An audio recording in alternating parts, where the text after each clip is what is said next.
청년 정치인의 눈으로 이번 한 주 정치권에서 벌어진 문제의 장면을 짚어보는 시간입니다. 더 청년 정치 고은영 제주 녹색당 운영위원장 그리고 시사평론가인 장해찬 포스트데이터 정책실장 나오셨습니다. 자, 어서 오십시오. 안녕하세요. 네, 자 먼저 이제 첫 번째 장면부터 보겠습니다. 네, 열린 문 닫힌 문. 네, 고은영 위원장이 선택하신 건데요. 황 대표의 발언이죠? 네. 이번에 국회 난입 사태 굉장히 모든 전 국민께서 깜짝 놀랄 정도로 충격적인 일이 좀 벌어졌는데요. 국회의원회관 아마 두 분도 가보셨을 겁니다. 국회 안에 이제 의사당도 마찬가지인데요. 신분증 검사하고 가방 검사하고 경호 직원도 많습니다.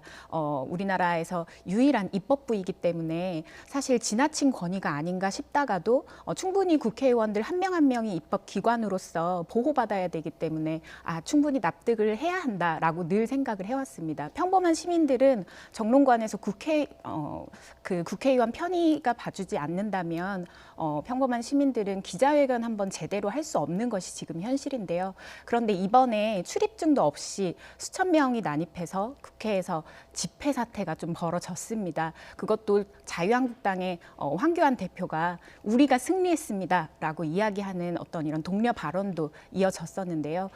지난 국감 당시에 그 박근혜 탄핵 정국 당시 군대의 어떤 그 쿠데타 이런 계획을 승인하는 계획을 알고 있었다라는 논란이 좀 이어졌었는데요. 저는 이 장면이 그대로 사실은 그때 쿠데타를 연상케 하는 장면이었다고 생각합니다. 이런 상황에서 국회의 신뢰를 바라는 자유한국당의 모습은 저는 정말로 어불성설이라고 생각을 하고요. 그리고 자유한국당은 이 사태에도 지도부를 과연 계속해서 신뢰를 해야 하는가, 그리고 국회 지금 윤리특별위원회 어떻게 기능하고 있습니까? 완전히 중단된 상태입니다.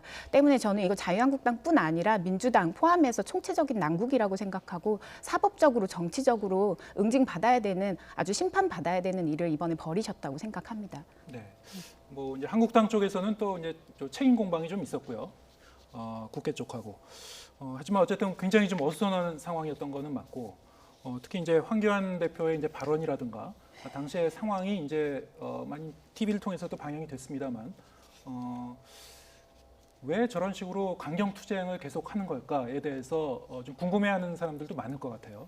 그만큼 사실은 야당 입장에서는 절박함을 느끼는 비상시국이라는 생각이 들고요. 네. 선거법이나 공수처 법안 등이 한번 통과되게 되면 그 후폭풍이 정말 어마어마할 텐데, 지금 더불어민주당은 제1야당의 협의 없이 선거법과 공수처법 통과시키려고 하고 있고, 이미 예산안 같은 경우는 민주화 이후 최초로 제1야당의 합의 없이 2020년 예산안이 통과된 바가 있습니다.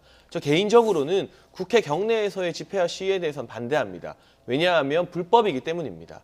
우리 국회 집시법을 보게 되면 국회 경내에서의 집시 반대하고 있고요. 본관 이 바깥 건물 정문에서도 100m 정도 떨어진 공간부터가 집회가 허락이 되고 있습니다. 한국당이 보수 정당이라면 그러한 법과 원칙을 지키는 모습 보여줘야 된다는 생각에는 변함이 없지만, 왜 이렇게까지 강경 투쟁을 하고 지지자들이 국회로 몰려들 정도로 벼랑 끝에 몰린 느낌을 가지게 하느냐? 유례 없을 정도로 협치가 실종되고 제1야당을 패싱하는 더불어민주당, 그리고 어떤 법적 근거도 찾기 힘든 4+1 협의체를 통해서 일방적으로 국정을 운영하려고 하고 있는 이 더불어민주당과 군소야당의 어떤 야합적인 모임이 한국당과 그 지지자들을 이런 벼랑 끝으로 내몰지 않았나 하는 점에서는 저는 공동의 책임을 져야 된다고 생각합니다. 저는 이번에 자유한국당에서 벼랑 끝에 몰렸다라고 말씀하셨는데요. 지난 4월에 민주노총 위원장과 그리고 간부들이 국회 밖에서 집회를 하다가 울타리 하나, 맨 바깥에 있는 울타리 하나 넘었다고 구속까지 됐습니다. 당시에 많은 진보 정당들이 실제 법을 위반한 사례를 알기 때문에 아까 말씀드렸던 국회의 어떤 권위나 이런 부분들을 보호하기 위해서 유감 표명 정도만 꾹꾹 참고 했습니다. 그런데 그때 그 노동자들은 벼랑 끝에 안 몰렸을까요? 벼랑 끝에 몰린 것은 똑같습니다. 하지만 누군가에게는 열린 문이고 누군가에게는 닫힌 문이라면 저는 국회 지금이라도 완전 개방해야 된다고 생각을 합니다. 그 거대 야당인 자유한국당의 어떤 이런 심정적인 거나 그런 상황적인 벼랑 끝을 인정해주면서 지금 당장의 탄력근로제라든지 이런 부분들에 대해서 벼랑 끝에 몰린 노동자들은 인정해주지 않는 것, 저는 이것 또한 차별이라고 생각하고 정치 공동체로서 해야 할 일과 하지 않아야 할 일이 있습니다. 마치 나경원 원내대표께서 미국에서 총선 때까지는 북미 회담을 좀 자제해달라라고 요구한 것은 저는 정치 공동체, 대한민국이라는 정치 공동체에서 각 정당들이 정쟁을 벌여야 할 영역 밖의 일이라고 생각을 했는데요.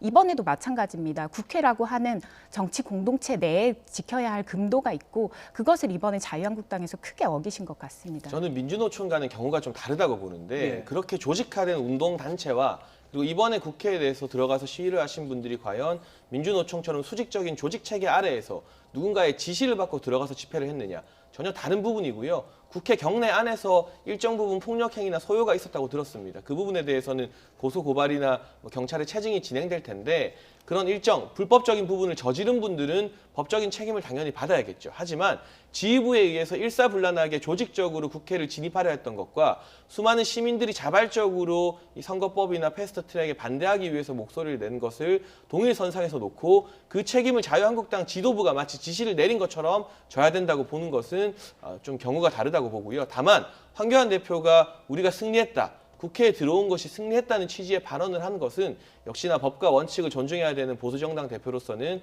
다소 부적절한 발언이었다고는 생각합니다. 한국당 입장에서는 사실 이제 그 중도표가 좀 떨어질 수도 있는 그런 부분이 있거든요. 저런 식의 이제 강경 모드로 계속하면은 그럼에도 불구하고 계속 황교안 대표가 이제 장애투쟁에 더 주력하는 모습을 보이는 건 어떤 원외 대표로서의 어떤 한계를 보이는 게 아니냐 이런 지적도 있긴 있습니다. 어떻게 보시는지요? 원내대표로서의 한계도 있을 텐데요. 저는 신임 심재철 원내대표 들어온 이후에 원내와 원외의 조화가 과거 나경원 전 원내대표 때보다는 훨씬 더 잘 이루어지고 있다는 생각이 들고요. 지금 강경 일색으로 가고 있는 한국당의 투쟁 방식에 개인적으로는 조금 아쉬운 감이 드는 부분 없지 않아 있습니다. 중도 외연 확장에 대해서는 과연 어떤 카드를 가지고 있는가 몹시 궁금하기도 한데, 그러나 제가 앞서 서두에 언급했던 것처럼 선거법이 통과되게 되면, 그리고 공수처법이 지금 이대로 지금 합의안 되는 걸 보면 기소심의도 폐지하겠다고 하거든요. 이런 무소불위의 권한을 공수처에게 주게 되면 그건 정말 지금 우리가 중도 타령, 외연 타령하고 있을 때가 아니라 그게 통과됐을 때 이 전국이 얼마나 진보 위주로 갈 수 있는가, 보수 야당을 얼마나 탄압할 수 있는 전국이 될 수 있는가, 정말 생각하면 등골이 서늘해지는 비상시국이기 때문에 시기가 시기인 만큼 지금은 강경투쟁을 통해서 연말까지 패스트트랙 법안을 어떻게든 저지하고, 이 연말이라는 시한이 지나가면 아마 동력이 상당 부분 패스트트랙에서 상실되게 될 겁니다. 그 이후에 총선을 앞두고 여러 가지 공천관리위원회나 공천 과정 등을 통해서는 중도 친화적인 모습, 외연 확장을 할 수 있을 거라는 판단을 내렸다고 기대하고 싶습니다. 네. 글쎄요, 뭐 좀 여야 간의 이제 대립이 격화되면서 좀 더 여야가 좀 냉정함을 되찾으면 어떨까 그런 생각도 들긴 하는데요. 이런 어수선한 정국은 어쨌든 당분간 좀 계속될 수밖에 없는 상황인 것 같습니다. 그와 관련해서 다음 장면 이제 보시겠습니다. 네, 꼼수 대 꼼수. 네, 지금 두 가지 제목이 이제 같이 들어왔는데요. 두 분이 각각 그냥 선택하신 거죠? 네. 예. 네. 고 위원장부터 설명해 주실까요? 네, 민주당은 적폐청산 정당이 되려다가 결국엔 아무것도 못 되고 있는 모습을 보여주고 있습니다. 예. 비례성 원칙에 좀 미흡한 선거제 개혁, 이런 약속도 안 지키는 민주당, 계속 민생과 검찰개혁 법안부터 먼저 얘기하자.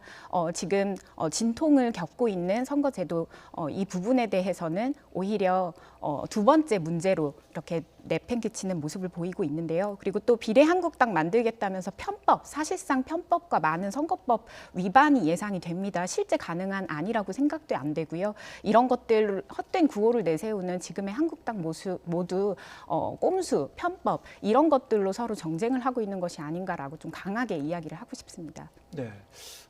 결국엔 이제 선거법 개정은 어떻게 처리할 건가를 둘러싼 이제 양측 간의 큰 간극 때문에 이제 저런 일이 이제 계속 나오고 있는 건데, 이게 더불어민주당 쪽에서 검찰개혁 법안을 먼저 처리하자 이렇게 좀 제안한 부분은 최근 들어서 이제 민주당 쪽의 입장을 보면은 계속 좀 입장이 자주 바뀌는 게 아니냐 이런 지적이 있어요. 네. 예.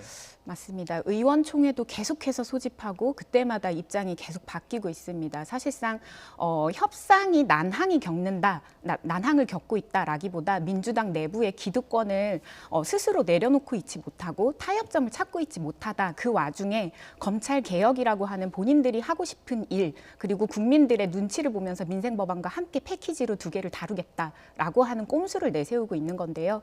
사실상 지금 국회 난입 사태나 여러 가지 전국을 풀어가는데 1번 숙제는 선거제도 개혁입니다. 이 부분에 대한 단도리 없이 이렇게 계속 다른 안건으로 이야기를 하는 것은 저는 이것은 민주당이 지금 책임에서 굉장히 회피하고 자신들의 기득권을 내려놓지 못하고 있는 모습을 보여주고 있는 거라고 봅니다. 네, 결국에는 이제 의석을 두고 각 당끼리 이제 수싸움 벌이는 거 아니냐, 뭐 이런 그러다 보니까 이제 누더기 선거제가 되고 있는 거 아니냐 이런 비판도 나옵니다. 어떻게 저는 보시죠? 예. 이 선거제 패스트트랙을 합의한 민주당도 비겁하고 정의당과 군소야당도 비겁하기 때문에 이런 해프닝이 벌어진다고 보는데 원안 올리지 않았습니까? 지역구 225석, 비례대표 75석. 그 원안으로 패스트트랙 태웠고 대표 발의를 심상정 대표가 했습니다. 근데 그 원안으로 투표하지 않았는데 심상정 대표가 국민에 대한 협박하지 말라면서 투표 안 하겠다고 합니다. 자기가 대표 발의한 법안 표결하겠다는데 왜 못하게 하는 겁니까? 어차피 안 될 걸 아니까. 그럼 안 될 게 분명한 법안은 도대체 왜 패스트트랙 태운 겁니까? 앞뒤가 하나도 맞지 않는 국민을 설득할 수 없는 그런 패스트트랙 원안부터 첫 단추가 잘못 끼워졌다. 결국 한국당을 패싱하고 억지로 패스트트랙을 태운 것이 이 4+1 협의체의 난항이라는 해프닝, 국민들 보기에 한석 더 얻고자 싸우고 있는 그런 모습을 초래했다는 점에서 민주당과 정의당 비롯한 군소야당의 책임을 묻지 않을 수가 없고요. 결국에는 연동형의 캡을 씌우는 정말 세계적으로 찾아보기 힘든 제도가 대안이라고 나오고 있고 석패율제를 받느냐 받지 않느냐 문제에서 이제는 이중등록제, 지역구 국회의원의 비례대표 출마까지 허용해주는 그런 제도까지도 대안으로 나오고 있는데 과연 이 과정에서 표를 던져야 되는 유권자인 국민의 의견을 누가 묻고 있습니까?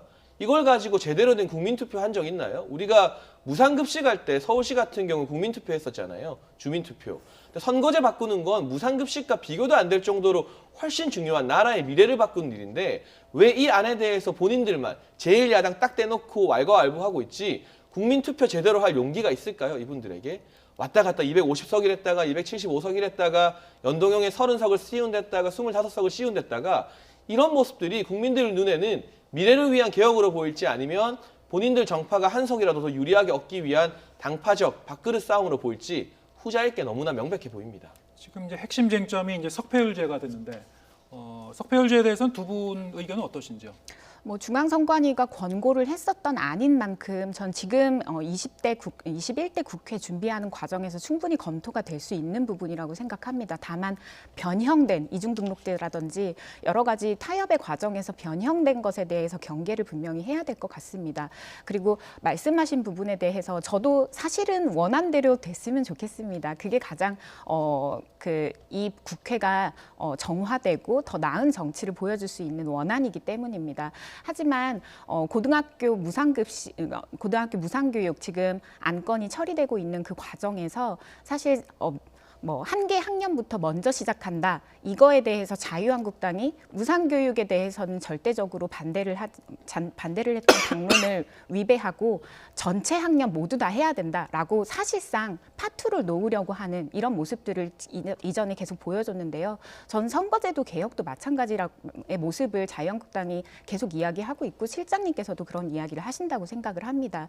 저는 선거제도 개혁이 한 번에 바뀐다고 생각하는 그 프레임부터 이번에 벗어야 된다고 생각합니다. 21대 총선 치러보고 22대 총선 그리고 지방선거까지 그리고 제주 같은 경우에는 특별법으로 인해서 의회의 선거를 별도로 치를 수 있는 조항들이 있습니다. 우리는 여러 가지 모델들이 필요하고 그거의 첫 번째 단계로 21대 총선을 좀 준비하는 과정에서 여러 가지 이 원안이 아니더라도 다른 안건들을 충분히 통과할 수 있다고 좀 생각을 합니다. 네, 석패율제에 대한 의견은 어떠신지요? 네, 석패율제가 본래의 취지와는 무관하게 이해찬 더불어민주당 대표 말에 제가 공감하는 날이 올 줄 몰랐는데 중진들 살리기 위한 용, 중진 보험용으로 사용될 여지가 상당히 많죠. 해당 지역구 권역에서 최다 득표를 한 2등이 되면 비례대표로 구제가 된다는 것인데 그럼 결국 가장 이익을 볼 사람은 인지도가 높고 지명도가 높은 중진 국회의원이 될 확률이 높습니다. 심상정 대표가 3선 이상은 이 석패율제 구제 대상에서 배제하자고 말을 하고 있지만 단서 조항 얘기가 나온 거죠. 네, 그러나 석패율제가 들어가게 되었을 때 역시나 비례대표 후보가 그만큼 더 늘어나게 되는 셈이잖아요. 6석이든 12석이든 간에. 그 부분에 있어서 지금 250대 50의 합의 정신이 의석수도 깨질 수밖에 없는 부분이고요. 국민이 바라봤을 때 대다수의 평범한 국민들이 직관적으로 단순하게 이해할 수 있는 제도가 저는 좋은 제도라고 생각합니다. 특히나 선거와 관련해서. 이미 여러 번의 합의를 거쳐서 누더기가 되면서 너무나 복잡다단해진 이 제도에서 석패율제를 또 넣는 것이 과연 국민적 동의를 받을 수 있을 것인가. 그리고 선거제 계속 고쳐나간다면 된다고 말씀하셨는데 저는 생각이 좀 다릅니다. 선거가 정말 나라의 미래를 결정하는 일인데 이거 해보고 부작용이 있으면 다음번에 이거 고치고 또 아니면 또 고치고 이런 식으로 선거제를 합의하는 것 더군다나 제1야당의 동의도 없이 결코 저는 공감할 수가 없고요. 이번 국회에서 하지 못한다면 21대 국회 이미 선거제 개혁이라는 아젠다가 수면 위로 올라온 것만 해도 저는 20대 국회의 가장 큰 성과 중 하나라고 보기 때문에 21대 국회에서 차분하게 이 부분을 논의해서 모두가 합의할 수 있는 야당까지 박수 칠 수 있는 제안으로 국민의 어떤 설득을 그 과정까지 거쳐서 선거제를 개혁하는 것이 낫지 급하게 밥 먹으려다 체한다. 특히 선거제 같은 경우는 한번 체하게 되면 나라의 질서가 엉망이 되는 만큼 더 천천히 뜸을 들여야 된다고 봅니다. 네. 자, 이런 가운데 이제 한국당 쪽에서는 이른바 이제 비례대표를 위한 위성 정당, 비례 한국당, 이를테면 네. 이제 비례 한국당 같은 건데요. 네. 이걸 보면서 참 이런 방법도 있구나 그런 생각이 들었습니다. 예, 일종의 이제 약간 좀 변칙적인 그런 방법, 접근법일 수도 있는데요. 어떻게 보시는지요? 전 현실적인 안이 아니라고 생각하지만 아까 말씀드렸듯이요. 차라리 이렇게 했으면 좋겠습니다. 그래서 갈기갈기 찢겨서 국민 잘 모르고 투표하시는 국민들의 표도 다 찢겼으면 좋겠습니다.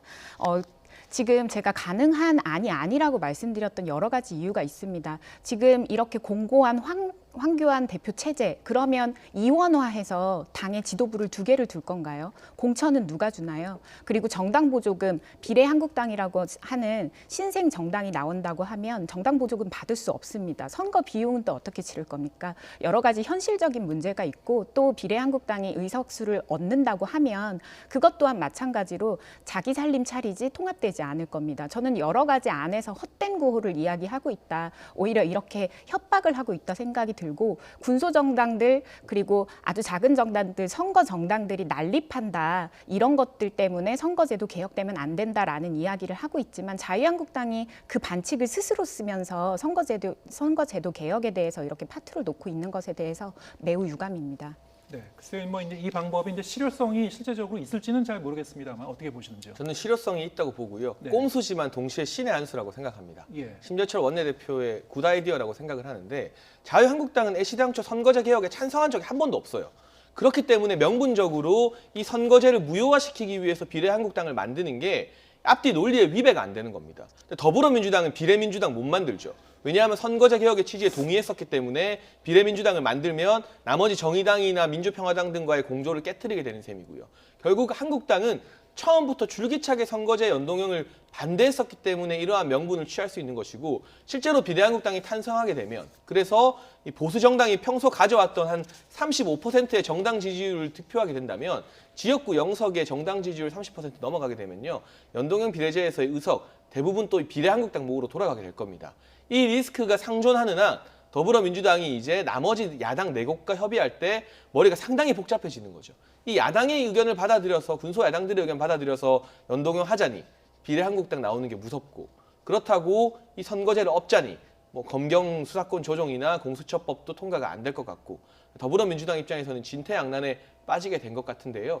애시당초 제1야당을 배제하고 제가 검찰개혁 법안은 토달지 않겠습니다. 근데 선거제를 게임의 룰을 만드는 법안을 제1야당 배제하고 패스트트랙 태우는 게 말이 됩니까? 그 꼼수가 먼저 나왔기 때문에 한국당의 이 같은 2차 꼼수도 저는 정당성을 얻을 수 있다고 봅니다. 네, 알겠습니다. 다음 장면 보시겠습니다. 네, 이 최근에 정부에서 다주택자 고위공직자는 이제 주거용 주택 외에는 팔아라 이렇게 좀 권유를 했었죠. 네. 근데 이인영 또 원내대표가 여기에 이제 동조하고 나섰습니다. 네. 네, 이거는 이제 고은영 위원장이 선택하셨는데요. 네. 네, 부동산 대책이 발표가 되고 나서 이러한 발언들이 지금 이어지고 있는데요.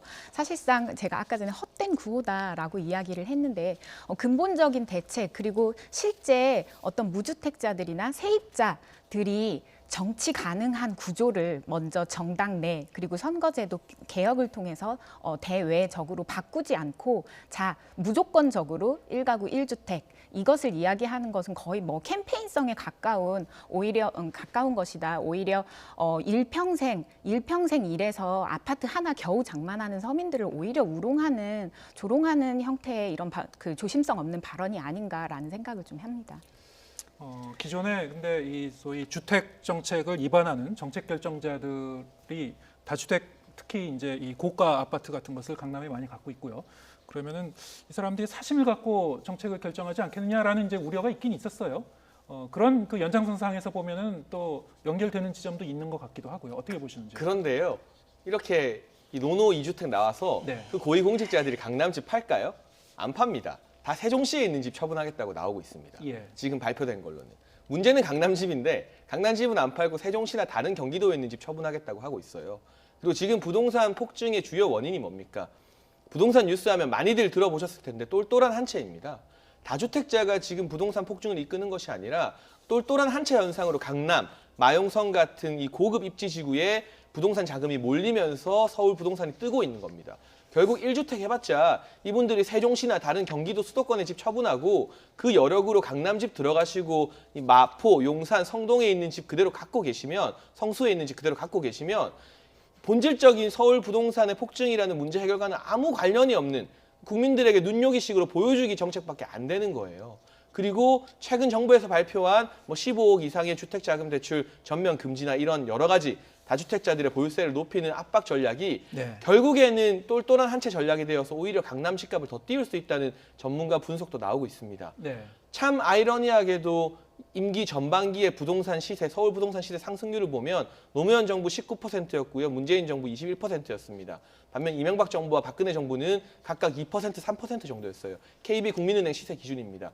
왜 규제를 하겠다고 달려드는 노무현 정부와 문재인 정부에서는 임기 절반 동안 서울 부동산 가격이 20% 가까이 폭증하고 왜 빚내서 집 사라고 말하는 이명박 정부와 박근혜 정부에서는 2%, 3% 수준으로 안정적 관리가 가능한 것인가? 규제 만능주의가 과연 시장을 거슬렀을 때 얼마나 큰 역풍을 불러오는지 이분들은 왜 아직도 못 빼고 있는가? 저는 그게 궁금합니다. 네.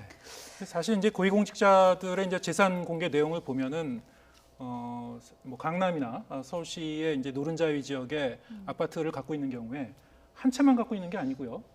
여러 채를 갖고 있는 분도 계십니다. 심지어는 이제 서울시 의원이었던 걸로 기억하는데 한 20채가 넘는 집을 갖고 계시는 분도 있었어요. 더불어민주당 소속이시더라고요. 예. 네.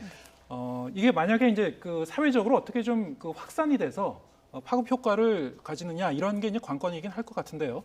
물론 이 문제는 헌법이 보장하는 어떤 재산권을 침해하는 거 아니냐 이런 시비도 있을 수는 있을 것 같습니다. 네, 저는 그거보다 네. 오히려 1가구 1주택이라고 하는 눈 가리고 아웅 이런 캠페인성의 구호가 좀 헛되다라고 아까 말씀을 좀 드렸는데요. 그 지금 뭐 주택 임대차 보호 그 개정 운동 이런 것들을 하고 계시는 그 운동의 진영에서는 실제 21대 총선에 세입자 비율을 각 정당에서 46% 이상 공천을 해라라는 요구를 지금 준비를 하고 있습니다. 지금 뭐 국회의 다양성이 확보가 되어야 한다라는 그 개념의 성별, 세대, 지역 이런 것들, 직업 이런 것들도 있겠지만 무주택자들이 얼마나 많이 들어가는가, 재산을 가진 자들이 얼마나 많이 들어가는가 이런 것들이 어떤 정치를 할 것인가를 보여주는 척도이기도 하기 때문입니다.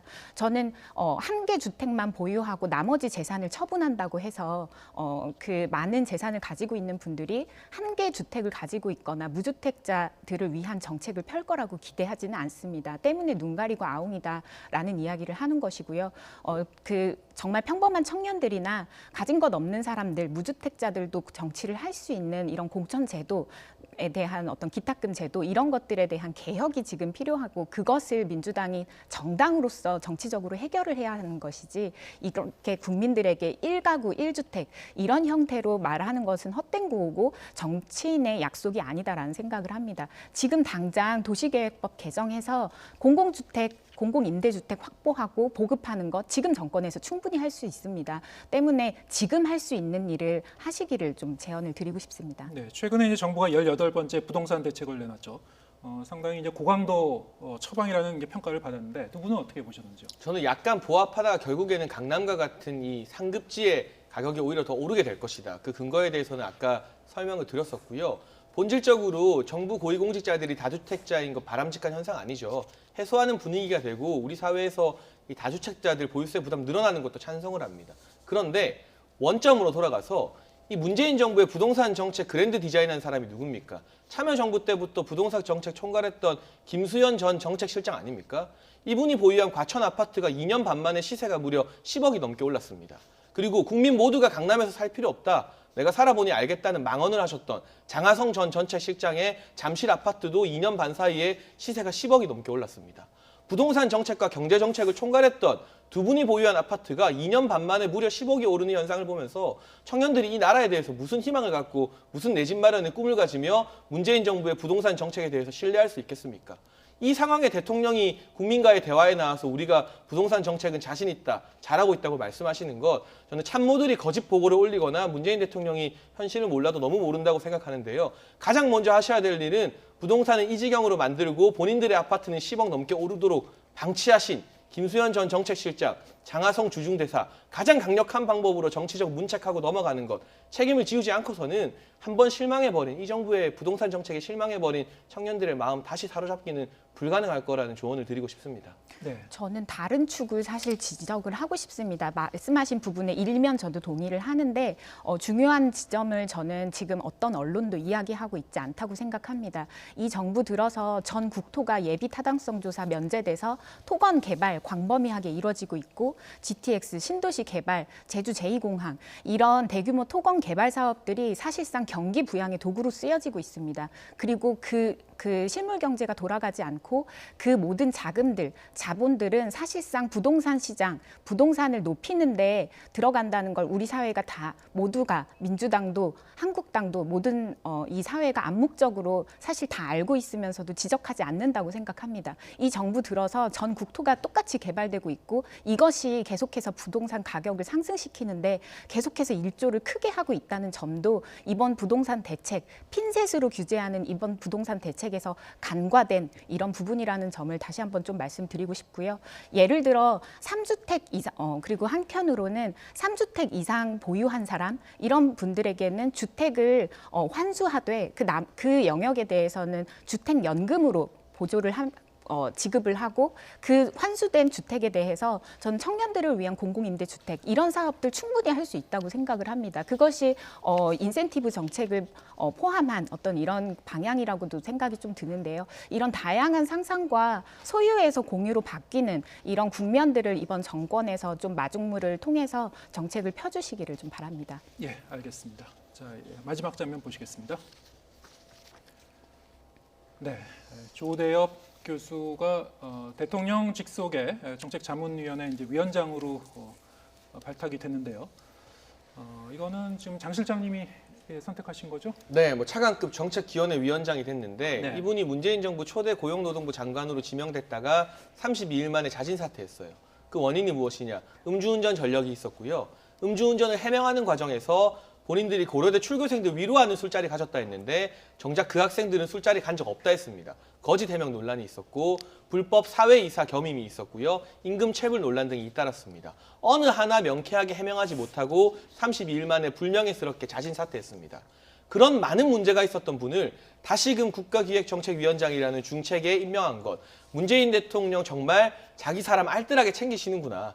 그리고 인력풀이 좁아도 이렇게 좁나? 문재인 정부에 쓸 사람이 이렇게 없어서 이렇게 문제가 많은 분을 다시 등용하는 것인가에 대해서 아마 정의당 같은 다른 야당들도 분노할 것 같고요. 이분이 이른바 정의당 데스노트라는 용어를 만드는 데 혁혁한 일조를 하신 분이에요. 그 당시에 정의당도 강하게 반대를 했었는데 그 수많은 문제들, 음주운전, 거짓 해명, 불법 사회이사, 임금체불 논란 무엇 하나 해명된 게 있습니까? 그 해명에 대해서 듣고 싶지만 청와대는 전문성을 위주로 봤다고 했습니다. 그렇다면 전문성이 있으면 이 수많은 문제들 다 저질러도 문재인 정부에서는 차관이 되고 국가정책위원장이 될 수 있는 것인지 문재인 정부의 인사 기준은 과연 무엇인지에 대해서 질문하고 싶어서 골랐습니다. 네, 뭐 장관은 안 되지만 차관은 된다. 뭐 이런 약간 좀 그 앞뒤가 좀 안 맞는 부분이 있죠. 예. 네, 인사청문회가 사실상 필요가 없는 자리에 지금 이렇게 지명이 된 건데요.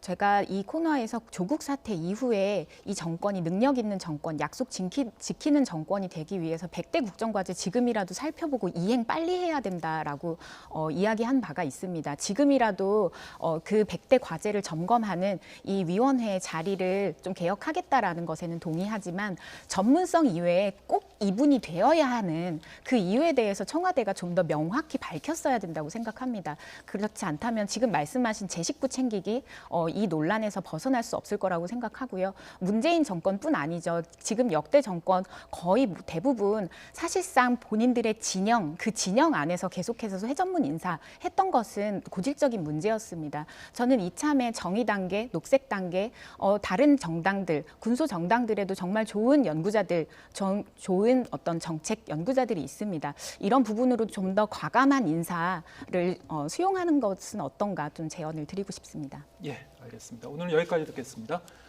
오늘 더 청년 정치 고은영 제주녹색당 운영위원장 그리고 시사평론가 장혜찬 포스트데이터 정책실장과 함께 얘기 나눴습니다. 고맙습니다. 감사합니다. 감사합니다.